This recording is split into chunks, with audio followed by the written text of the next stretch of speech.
우리 사도신경으로 신앙 고백하시겠습니다. 나는 전능하신 아버지 하나님 천지의 창조주를 믿습니다. 나는 그의 유일하신 아들 우리 주 예수 그리스도를 믿습니다.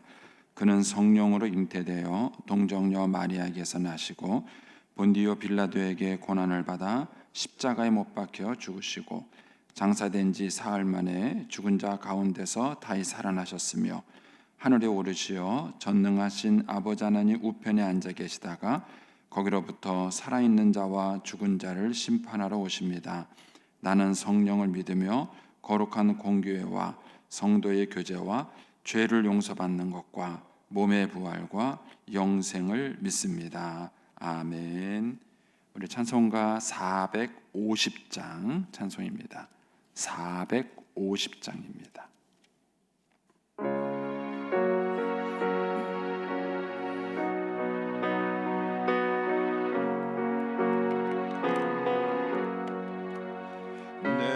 평생 손이 거푸 주의 일하다가 이 세상 이별하는 날 주 앞에 가리라. 꿈같이 헛된 세상 잊지할 것 뭐냐. 이 수고 많아여도 헛된 것뿐일세. 불같은 시험 많으나 겁내지 맙시다. 구주의 권능 크시니 이기고 남겠네. 금보다 귀한 믿음은 참보배 되도다. 이 진리 믿는 사람들 다 복을 받겠네. 살같이 빠른 광음을 주 위에 아끼세. 온 몸과 마음을 바치고 힘써서 일하세.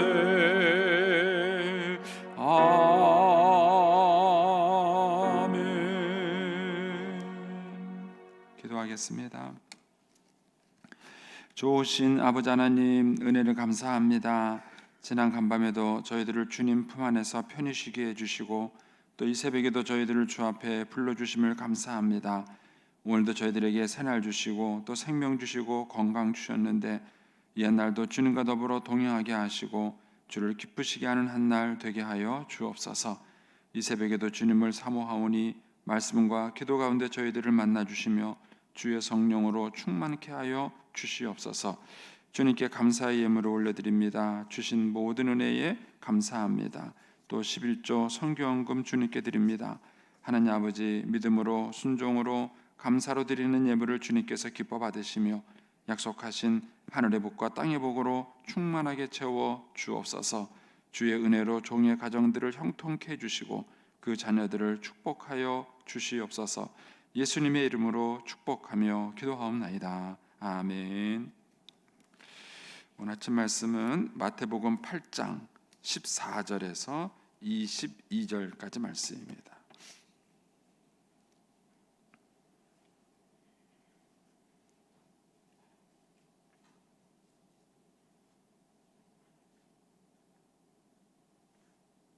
마태복음 8장 14절에서 22절까지 말씀입니다. 우리 같이 봉독하겠습니다.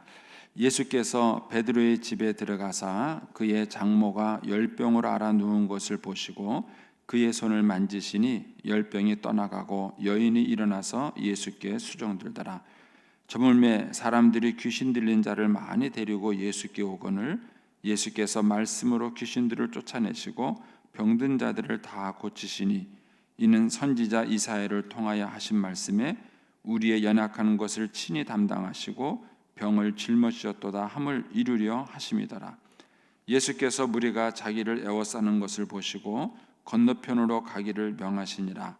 한 서기관이 나와 예수께 아뢰되 선생님이여 어디로 가시든지 저는 따르리이다. 예수께서 이르시되 여우도 굴이 있고 공중의 새도 거처가 있으되 인자는 머리 둘 곳이 없다 하시더라. 제자 중에 또 한 사람이 이르되 주여 내가 먼저 가서 내 아버지를 장사하게 허락하옵소서. 예수께서 이르시되 죽은 자들이 그들의 죽은 자들을 장사하게 하고 너는 나를 따르라 하시니라.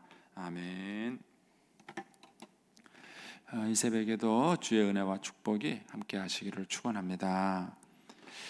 이제 오늘 본문 말씀에는 이제 가버나움에서 이제 계속 있었던 사건을 얘기해 주고 있습니다. 14절에서 17절까지는 예수님께서 병자들을 고치신 얘기가 나오고요. 그다음에 이제 18절에서 22절에는 소위 말하는 이제 제자도에 대한 얘기가 나오는데 예수님을 따르려고 하는 그 두 사람들에 대한 예수님의 반응이 이제 18절에서 이제 22절에 나오는 내용입니다. 제가 내용 요약을 이렇게 해봤습니다. 예수님은 베드로의 집에 들어가셔서 베드로의 장모를 고치시고 찾아오는 많은 병자들을 고쳐주신다. 또 무리를 피해 호수 건너편으로 가시려고 하실 때 한 서기관이 따르겠다는 것은 거절하시고 망설이는 제자에게는 결단을 촉구하신다. 이렇게 이제 제가 내용을 정리해봤습니다. 먼저 이제 14절에서 17절에는 예수님께서 이제 병자들을 고치신 얘기가 나옵니다. 예수님의 3대 사역이다고 말하면 전파하시고 가르치시고 그 다음에 치유하셨다 하는 것이 이제 예수님의 3대 사역으로 꼽힙니다. 그래서 예수님의 그 사역 가운데 병을 치료하는 일이 굉장히 많았습니다. 그래서 이제 이 병을 치료하는 것에 대해서 신학적으로 잘 정리해 주신 분이 여의도 순복음교회 조영기 목사님이십니다. 이제 학자들도 이 부분은 별로 잘 정리를 하지 않았어요. 근데 이제 여의도 순복음교회 조영기 목사님이 이제 이 부분을 잘 학문적으로 정리했고, 우리 선결교단에서는 중생 선결 신유 재림이 있습니다. 4종 복음 중에서 세 번째가 신유, 이렇게 치유가 있는데 정작 우리는 그 4종 복음을 그렇게 배우지 않았습니다. 그러니까 이제 이성복 목사님이 이제 4종 복음을 굉장히 외치면서 우리 선교교단의 특색을 만드셨는데 이성복 목사님의 제자까지는 그걸 배웠습니다. 근데 그 제자들이 그 다음 제자들을 가르치지 않았습니다. 저희들이 배울 때에는 이 4종 복음을 학문적으로 배웠어요. 학문적으로 배웠고 목회적으로 이것을 쓸 수 있도록 배우지 못했습니다. 그런데 이제 저 같은 경우는 거꾸로 이 4종 복음, 여의도 순복음교회 조영기 목사님이 5종 복음을 말하는데 그분이 이제 우리 성결교단의 4종 복음에다가 하나를 갖다 붙여서 5종 복음이다 이렇게 얘기를 해요. 근데 우리 이제 성결교 신학자들 가운데는 그게 우리하고 다르다 이렇게 비판하시는 분도 있는데 저는 이제 그건 학자들이 할 얘기고 저는 이제 어쨌든 그 사정복음의 중에서 이 신유의 복음에 대해서는 제가 개인적으로 조영기 목사님의 그 도움을 좀 많이 받았습니다. 자, 어쨌든 이제 오늘 말씀 보시면 치유 사역에 대한 얘기가 나옵니다. 그 성경에서 굉장히 많은 치유 얘기가 나와요. 근데 그 치유 사역에는 배경이 있습니다. 먼저 이제 14, 15절에서는 예수님이 베드로의 집에 들어가셔서 그의 장모가 열병으로 알아누운 것을 고쳤다 이런 얘기가 나옵니다. 예수님이 이제 가버나움에 들어오셨잖아요. 여러분 성지순례 가시면은 가본 이렇게 호수가 이렇게 여러분들이 보시기에 이게 갈릴리 호수라고 생각하시면 요쪽에 가버나움이 있으면 여기에 베드로의 집이 있고 여기가 산상수훈한 팔복교회가 있습니다. 가시면 이렇게 돼요. 그래서 이제 가버나움에서 이렇게 옆으로 한 20분 이렇게 옆으로 이렇게 이동하면 베드로의 집이 거기 있습니다. 어부답게 갈릴리 바닷가 옆에 자기 집이 있어요. 거기에 이제 예수님이 쉬시러 들어간 거죠. 베드로의 집에 쉬시러 들어갔다가 장모가 알아누운 것을 보시고 예수님께서 그 장모를 고칩니다. 그리고 난 다음에 예수님이 쉬고 있는데 예수님에 대한 이제 소문이 쫙 퍼지면서 16절에 보면은 저물매라는 표현이 나오죠. 그러니까 이제 날이 저물면 쉬어야 되잖아요. 그런데 이제 저무니까는 사람들이 예수님이 베드로의 집에 있다라는 소문이 나니까 많은 병자들이 와요. 그래서 거기에 16절에 저물매 사람들이 귀신 들린 자를 많이 데리고 이 많이라는 말이 참 그래요. 많이 데리고 예수께 오거늘 예수께서 말씀으로 귀신 들린 자를 쫓아내시고 병든 자들을 그다음 뭐죠? 다 고치시니라. 마가복음하고 비교를 해보면 마가복음에 있는 표현을 비우면은 밤새 고치셨어요. 예수님이 밤새 고쳤습니다. 저는 이제 이걸 보면은 참 많은 목회자로서 많은 도전을 받아요. 그 목회자가 저도 이제 사람이다 보니까 이제 쉬고 싶을 때가 있잖아요. 그런데 이제 눈치 없는 성도들은 목사님이 쉬는지 뭔지도 잘 모릅니다. 자기 필요하면 찾아와요. 자기 필요 모든 사람들이 저도 그렇고 다 그렇지 않겠습니까? 자기가 필요하면 찾아와요. 어떤 때는 이 짜증이 날 때가 있죠. 스트레스 받을 때 있죠. 인간이다 보니까 막 지쳐 있고 막 힘든데 좀 쉬고 싶은데 와서 누가 뭐 이러면은 막 짜증이 나죠. 그 의사 선생님들도 이렇게 가면은요, 친절한 분이 있고 불친절한 분이 있잖아요. 근데 저는 이제 의사 선생님 입장에서 보면 또 이해가 돼요. 계속 하루 종일 막 환자들만 만나고 막 이렇게 하다 보니까 막 짜증이 나는 거죠, 자기도. 근데 이제 훌륭하신 분들은 어떤 분이냐? 그걸 극복하는 분이에요. 그걸 극복하는 거예요. 자기가 힘든데도 그걸 탁 극복하고 이제 환자들을 잘 진료해주는 의사가 좋은 의사죠. 목사도 그런 것 같아요. 목사도 자기가 힘들어도 성도들을 잘 사랑하고 케어줄 수 있다면 그게 좋은 목사인데 아직도 많이 수준이 미달되는 것 같아요. 근데 이제 예수님을 보면 아주 도전을 받아요. 사실 이렇게 하루 종일 예수님이 사역을 하시고 저녁에 좀 쉴만한데 사람들이 막 몰려온 거예요. 특히 환자들은 자기가 힘드니까 상대방 힘든 거 잘 생각하지 않아요. 자기 입장만 생각하는 거죠. 그러니까 뭐 귀신 들리고 병든 자들이 얼마나 절박하겠어요. 그러니까 이제 예수님께 와서 이 병을 치유하려고 이제 찾아왔는데 그런 자들을 예수님이 거절하거나 싫다하지 않으시고 그 자들을 다 고쳐주세요. 다 고쳐서 돌려보내십니다. 자, 이제 그러는데 거기에 이제 17절에 가시면 이것을 마태가 이제 설명을 해요. 왜 예수님께서 병자를 고쳤는가 하고 이제 마태가 설명을 합니다. 자, 17절에 이는 선지자 이사야를 통하여 하신 말씀에 우리의 연약한 것을 친히 담당하시고 병을 짊어지셨도다 함을 이루려 하심이더라 그랬습니다.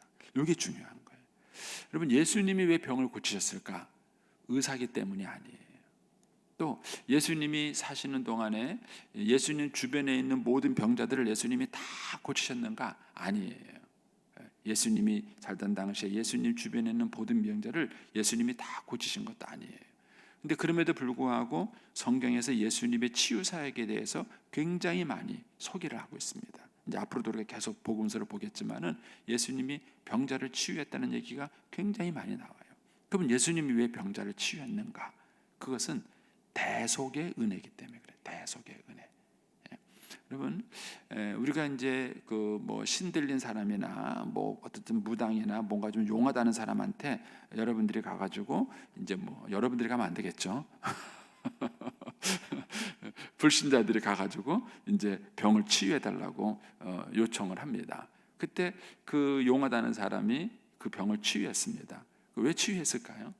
그 사람 뭐 나쁘게 말하면 돈 벌으려고 한 거고요. 아니면은 어떤 능력자가 그걸 고쳐준 거예요. 근데 하나님이 우리의 병을 치료하신 것은 전능자가 우리의 병을 치료한다는 이런 개념이 아니에요. 이런 개념이 아니라 하나님께서 우리의 병을 치유하신 것은 뭐냐면은 우리의 연약한 것을 친히 담당하신 것을 보여주신 거예요.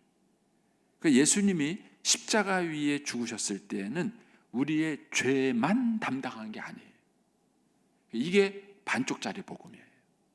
이걸 놓친 거예요. 우리 성결교단은 중생, 거듭남이에요. 죄사함이에요. 근데 중생만 전하면 안 돼요. 신유도 전해야 돼요. 근데 의외로 우리 성결교단 목사님들이 신유를 전하지 않으세요. 그리고 신유를 하지도 않으세요. 저는 이제 목회하고 난 다음에 상당히 오랜 기간 동안 여러분들 제가 주일날 치유 기도를 하죠. 근데 하지 않았습니다. 저는요. 왜 안 했냐면은 나는 은사가 아니라고 생각했고 능력이 없다고 생각했어요. 근데 내가 왜 뭐 능력 있는 사람이 치유하는 거고 은사 받은 사람이 병자를 치유하는 거지. 나는 그쪽하고는 관계없다. 이렇게 생각을 했어요. 근데 제가 이제 이관천 목사님하고 같이 공부하는 과정에서 엄청 도전을 받았어요. 이관천 목사님이 막 책망하듯이 얘기하더라고요. 목사에게 주어진 사명이 있으면 감당해야지. 그러시더라고요. 능력이 있고 없고는 하나님이 주시는 거지. 네가 하는 거야. 그러시는 거예요. 목사는 기도해야 될 거 아니야. 그러시더라고요. 굉장히 제가 충격과 도전을 받았어요. 그래서 이제 그 다음부터는 능력 없다는 핑계 안 대기로 했습니다. 그래서 이제 제가 그 주일날 여러분들 예배 시간에 여러분들에서 치유 기도를 하시는 겁니다. 병난 분이 계세요? 간증들을 왜 안 하세요? 여러분들 제 믿음이 부족하든지 여러분이 믿음 부족하든지 여러분 믿으세요. 하나님께서 병을 치유해 주십니다. 자, 그런데 왜 하나님께서 우리의 병을 치유하시는가라고 말했을 때에 그 병을 치유하는 근거가 뭐냐 하면 하나님이 능력자라서 우리를 치유한다는 이런 개념이 아니에요. 물론 하나님이 전능자이기 때문에 우리 병을 치료하십니다. 그런 개념이 아니라 그보다는 더 강해요. 하나님께서 우리의 연약한 것, 우리의 질병을 주님이 담당하셨고 여기 뭡니까? 병을 짊어지셨도다.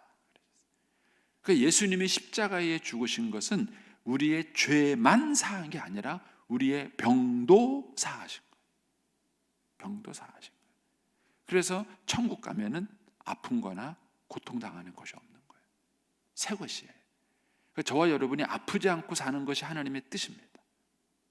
그럼 왜 아픈 사람이 있느냐 이렇게 또 물어보시겠죠. 그걸 제가 지금 다 설명하려면은 새벽기도는 좀 어려워요. 나중에 이제 다시 차분히 또 설명을 드리겠습니다. 근데 어쨌든 이제 욕 있는 말씀을 가지고 설명을 드리면 예수님께서 우리의 연약한 것을 친히 담당하셨고 예수님이 병을 짊어지셨어요. 그러면 우리는 뭐 해야 돼요? 우리는 안 아파야 돼요. 그게 정상이에요. 근데 만약에 예수 믿는 사람이 아프다 그러면 뜻이 있는 겁니다. 반드시 하나님의 뜻이 있는 거예요. 하나님의 뜻이 없이 아프지 않습니다. 그래서 여러분들은 안 아파야 된다는 생각을 하고 사세요. 안 아프기 정상이에요. 아픈 거는 뭐와 똑같으냐? 이런 거예요. 제가 이제 우리 아들을 위해서 열심히 제가 돈을 벌었어요.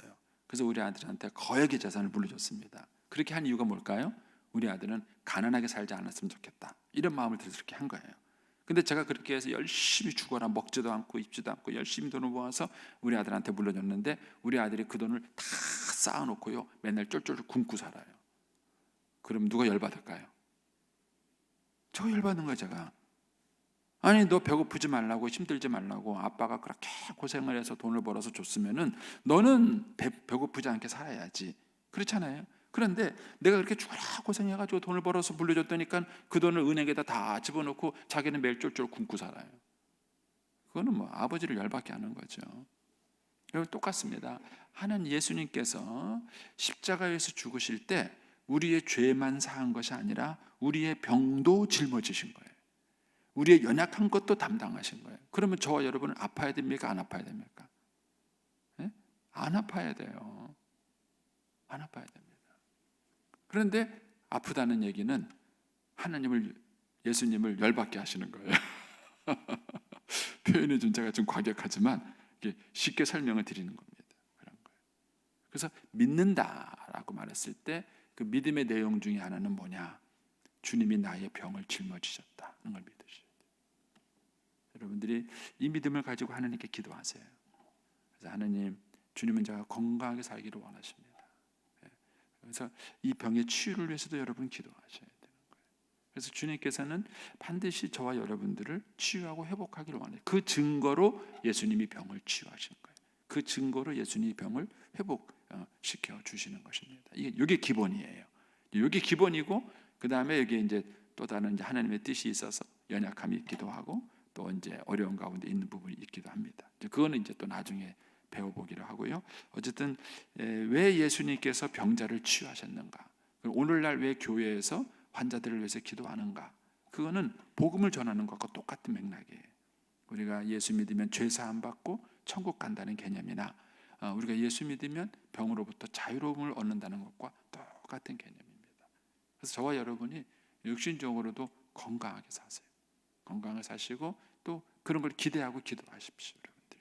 자, 그다음에 18절에서 이제 22절은 이제 굉장히 간단하게 이게 나왔는데 거기 보면 예수께서 무리가 이렇게 합니다. 무리가라는 말이 나와요. 무리가 자기를 애워싸는 것을 보시고 왜 이들이 예수님을 애워쌌을까요? 예, 병이 났기 때문입니다. 여러분 사람들은 사람들의 욕심이 진리를 자꾸 왜곡시켜요. 그래서 예수님이 병자를 치유하니까 이 땅에 병자들이 얼마나 많아요. 그래서 그 병자들이 다 예수님께 와서 치유받기를 원하는 거예요. 그러니까 많은 무리들이 왔습니다. 그러나 이 무리들은요, 자기 욕심에서 온 분들이 많아요. 저도 이제 목회를 하면서 성도들을 열심히 섬기려고 노력을 하다 보니까 성도들이 요구하는 게 있어요.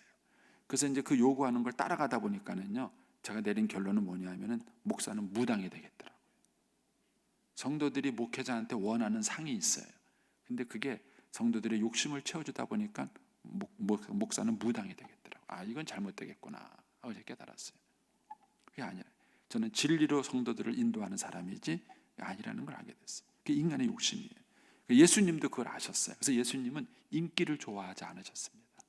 그래서 많은 무리가 예수님을 따라올 때 예수님은 그 무리를 피하셨어요. 그래서 여기 보면은 예수께서 무리가 자기를 애워싸는 곳을 보시고 건너편으로 가자. 무슨 건너편이에요? 호수 건너편, 갈릴리 바다 건너편이에요. 여러분들이 이제 성지순례를 가보시면 알겠지만 갈릴리 바다는 호수면서도 바다라고 불릴 만큼 굉장히 넓어요. 넓습니다. 그래서 그 넓은 호수를 예수님이 배 타고 가로질러 간 거예요. 그럼 사람들은 배 타고 쫓아오든지 걸어서 쫓아와야 되는데 걸어서 쫓아오려면 반대편까지 가려면 한참 걸려요. 예수님이 무리를 피해 가신 거예요. 여러분, 신자들은 인기를 따라가면 안 돼요.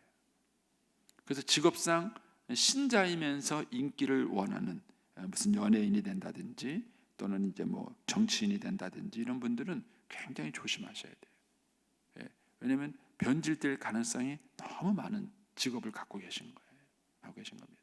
그래서 무리들이 예수님을 따랐을 때 예수님은 그 무리를 피하셨어요. 그리고는 이제 다른 곳으로 가시는데 그때 두 사람이 나타나요.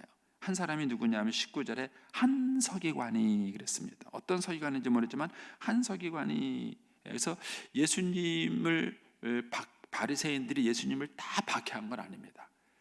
바리새인들 중에도 예수님을 믿었던 사람들이 있어요. 그 대표적인 사람이 니고데모고 아리마다 요셉이에요. 그래서 이런 사람들이 있었습니다. 이 사람들이 예수님께 나와 뭐라 하냐면 선생님 어디로 가시든지 저는 따르겠습니다. 이렇게 말을 해요. 얼마나 좋아요?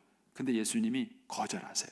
이 사람의 요구를 거절하십니다. 왜 거절하시는가를 보면은 이분이 왜 따르려고 했는가를 알 수 있어요. 그래서 20절에 보면은 예수께서 이르시되 여우도 굴이 있고 공중의 새도 거처가 있으되 인자는 머리 둘 곳이 없다. 나 따르면은 가난하게 된다. 이렇게 얘기하신 거예요.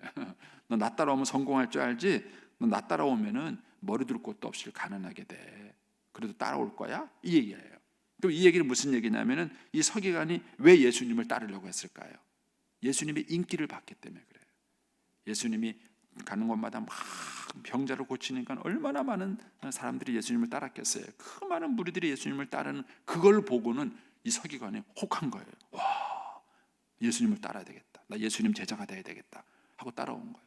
근데 예수님은 그 동기를 보신 거예요. 너 나 따라오면은 망해.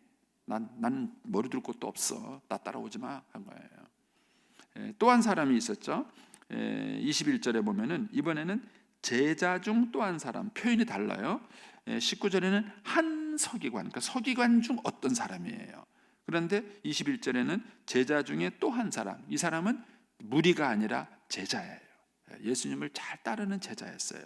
그런데 이 사람은 예수님을 따르고 싶지만 갈등이 생겼어요. 거기에 보면 제자 중 또 한 사람이 이르되 주여 내가 먼저 가서 내 아버지를 장사하게 허락하옵소서.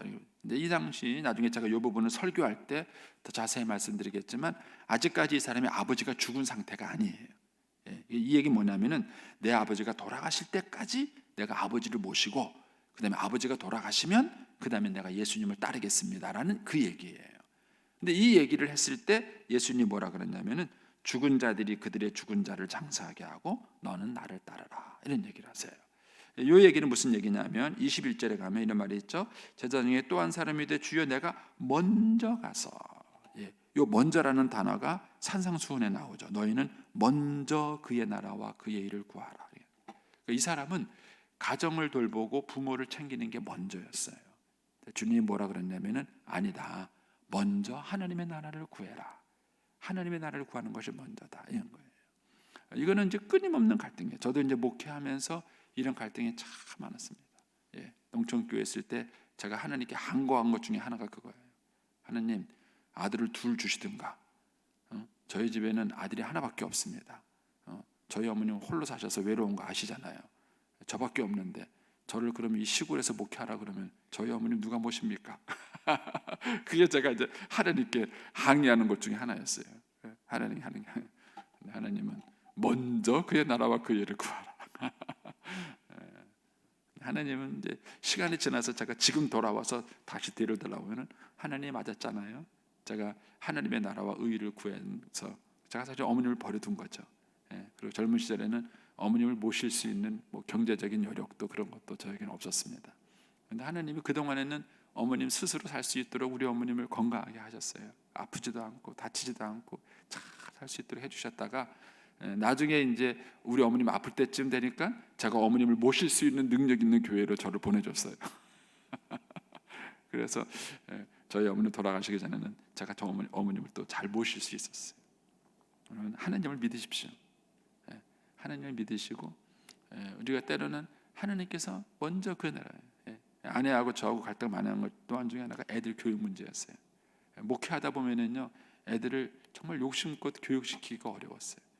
포기해야 될 것들이 많았고 그런 것들이 사실 갈등이에요. 갈등이 고민이에요. 그런데 먼저 가는 거죠. 먼저. 선교사님들도 제일 힘들어하는 부분이 이 부분이에요. 뭐 형제들이 많으면 좋은데 저처럼 이렇게 뭐 외아들이 있다든지 이런 사람들이 선교사로 간다고 생각해 보세요. 그럼 부모님은 누가 챙겨요? 또 애들 교육 문제는 어떻게 됩니까? 한두 가지가 복잡한 게 아니에요. 근데 이런 거 다 생각하면 주의 예수님의 제자가 될 수 없습니다. 제자로서 삶을 살 수 없는 거예요. 근데 주님이 그렇게 말씀하신 거예요. 죽은 자들로 죽은 자들을 장사하게 하라. 여기서 말하는 죽은 자라는 것은 뭐냐면은 이제 복음에 대해서 죽은 자를 말하는 거예요. 나중에 제가 설교할 때 좀 자세히 더 설명을 드리겠습니다. 그래서 그들에게 맡기고 너는 주의 일을 해라 이렇게 말씀을. 근데 이거는 이제 예수님을 따르는 제자도에 대한 얘기입니다. 그래서 교회의 관심도 어디에 있어야 되냐면은 무리에 있지 않고 제자에 있어야 돼요. 근데 한국 교회가 실패한 게 7, 80년대 한국 교회가 엄청 부흥했습니다.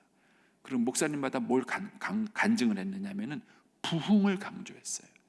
근데 부흥은 무리예요. 무리입니다. 그래서 한국 교회에 많은 무리가 생겼어요. 예수님을 소위 말해서 예수님 믿는다는 많은 사람이 생겼어요. 근데 뚜껑을 열고 보니까 가짜들이 많은 거예요. 명예 때문에, 성공 때문에, 돈 때문에, 그것 때문에 그런 거예요. 여러분 생각해 보세요. 교회만 오면요 돈벌이 많아요.